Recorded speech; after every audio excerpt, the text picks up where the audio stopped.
GeM cinemas நேயர்கள் அனைவருக்கும் வணக்கம். நான் உங்கள் விஜய் பிலால். இன்னைக்கு வீடியோல எத பத்தி பார்க்க போறோம் அப்படின்னு பார்த்தீங்கன்னா, நிவேதா பெத்துராஜ் அவங்களுடைய கல்யாணம் வந்து சீக்கிரமே நடக்க போகுது.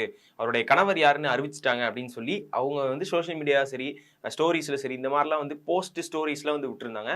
நம்ம பார்த்துட்டு, ச்சே என்னடா எல்லாருமே கல்யாணம் பண்றாங்க அப்படிங்கிற ஒரு முடிவு வந்து பசங்களுக்கு வந்து இது ஆக ஆரம்பிச்சது. ரீசென்ட் டேஸ்ல வந்து நம்ம சமந்தா அவர்களுக்குமே வந்து கல்யாணம் ஆச்சு. ச்சே என்னடா எல்லா ஹீரோயின்ஸும் கல்யாணம் பண்ணா என்னடா பண்றது அப்படிங்கிற மாரி அவங்களுடைய ஃபேன்ஸா இருக்கக்கூடிய ஃபேன்ஸ் எல்லாத்துக்குமே அதாவது ஃபேன்ஸா இருக்கக்கூடிய பசங்க எல்லாத்துக்குமே வந்து ஒரு மாரி கஷ்டமா இருந்துச்சு. இப்போ வந்து அவங்க எல்லாத்துக்கும் சந்தோஷப்படுற வகையில ஒண்ணு வந்து நடந்திருக்கு. இது பசங்களுக்கு மட்டும் தான் சந்தோஷம். இது என்ன பிரச்சனை அப்படிங்கிறது வந்து மேபி அவங்க அஃபிஷியலா சொன்னா மட்டும் தான் தெரியும். அவங்களுடைய கல்யாணம் நின்னு போச்சு அப்படிங்கிற மாரி வந்து ஒரு தகவல் வந்து வெளிய வந்திருக்கு. என்ன அப்படின்னு பார்த்தீங்கன்னா, அவங்க வந்து இதுக்கு முன்னாடி நெறைய படங்கள் வந்து பண்ணியிருக்காங்க. தமிழ் படங்கள்ல நெறைய நெறைய படங்கள் நடிச்சிருக்காங்க. அது மட்டும் இல்லாம தெலுங்கு இண்டஸ்ட்ரியிலயும் போய் நெறைய படங்கள்லாம் பண்ணியிருக்காங்க.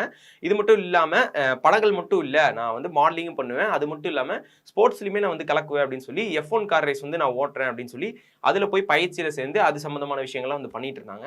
துபாயில ஒரு மிகப்பெரிய தொழிலதிபரா இருக்கிற ரஜீத் கஃப்ரான் அப்படிங்கிறவரை வந்து கல்யாணம் பண்ணி அவங்கள வந்து கல்யாணம் பண்ண போறேன் அப்படிங்கிற மாரி வந்து ஒரு போஸ்ட் வந்து வெளியிட்டிருந்தாங்க. இதுக்கான அக்டோபர் மாசமே வந்து அவங்களுக்கான நிச்சயதார்த்தம் வந்து முடிஞ்சுது அப்படின்னு சொல்லி அதையுமே வந்து போஸ்ட் பண்ணியிருந்தாங்க. சீக்கிரமே வந்து கல்யாணம் நடக்க போகுது. ஆனா அந்த டேட் மட்டும் இன்னும் அனௌன்ஸ் பண்ணாம இருந்தாங்க. இப்போ ரீசென்ட்டா என்ன பண்ணியிருக்காங்க அப்படின்னு பார்த்தீங்கன்னா, 2 பேரும் வந்து அன்ஃபாலோ பண்ணிட்டு போயிட்டாங்க. அது மட்டும் இல்லாம அவங்க பேஜ்ல போட்டிருந்த போஸ்ட்டா இருக்கட்டும், அவங்க போட்டிருந்த இந்த ஸ்டோரீஸ்ல ஹைலைட்டா வைக்கிறது, இந்த மாரி விஷயங்கள்லாம் வந்து ரிமூவ் பண்ணிட்டதா வந்து சொல்லியிருக்காங்க.